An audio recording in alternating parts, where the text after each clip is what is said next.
والله ما عاد بسم الله والحمد لله والصلاة والسلام على سيد خلق الله محمد بن عبد الله وعلى آله وصحبه أجمعين.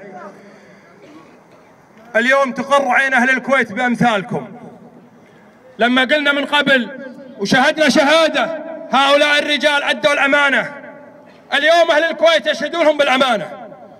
اليوم حنا نقول تعالوا افزعوا لفلان وفلان وفلان، لا والله هذول يفزعوا للكويت ومطلوب منكم أن تفزعوا للكويت وهلها وأجيالها. لذلك اليوم كل متخاذل ما يتخاذل عن اسم، يتخاذل عن نفسه وعن أهله وعن بلده وعن مستقبلها. الدعوة للجميع، ولذلك غير مقبولة الآن.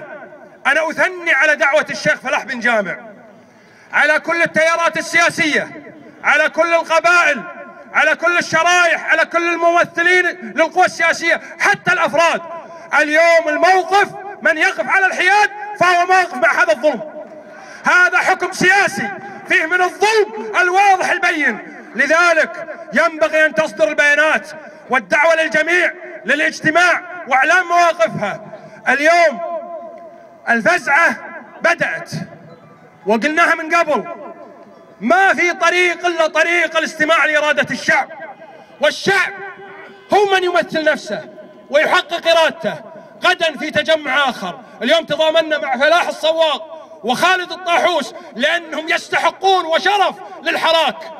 بدر الداهوم فلاح الصواغ في ديوانية فلاح وخالد الطاحوس هنيه. مشينا هذه المسيرة التضامنية، تضامنا معاهم، بل قلوبنا مع من في السجون وهم أكرم.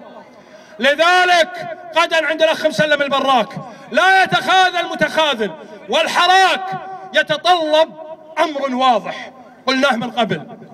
يا شباب، يا شباب الحراك أنتم أمل الأمة، ولا ينبغي ألا أن نكون متحدين. مهما يكن من خلاف اليوم يسقط أمام الاتفاق. أيدينا بأيدي بعض وعيوننا على من يريد شرا بهذه البلد. لذلك الحراك يجب أن يكون يومي، والحراك يجب أن يكون فيه من الاعتصامات والآليات والوسائل.